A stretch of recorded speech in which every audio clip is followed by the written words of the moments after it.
Getting through anxiety. What is anxiety? Anxiety is your body's natural response to stress. It's a feeling about what's to come. Almost every person goes through it once in their life. Since anxiety is natural, so it have both good and bad sides.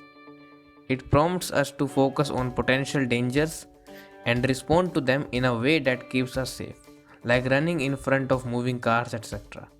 Anxiety can be uncomfortable and problematic as being like a false or overly sensitive alarm, a smoke detector going off when there is no fire. What is anxiety cycle? What do you think? For example, if you think to yourself, if I fail this exam, I will never get into college and my whole life will fall apart. You will probably feel anxious and hopeless before and during the exam. If instead you had the thought, it's a good thing this exam is worth only 5% of my grade, you will not feel anxious. What do you feel? When you feel anxious, your body kicks into high gear. The hormone adrenaline starts to flow, and a host of other things happen as well, such as your heart racing, your breathing speeding up, and your pupils enlarging.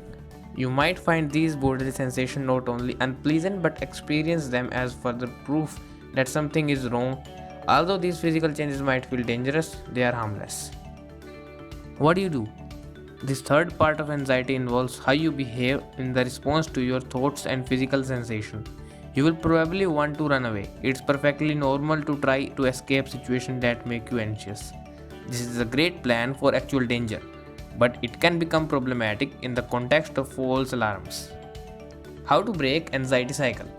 The good news is you can break this anxiety cycle by addressing any or all of the three components.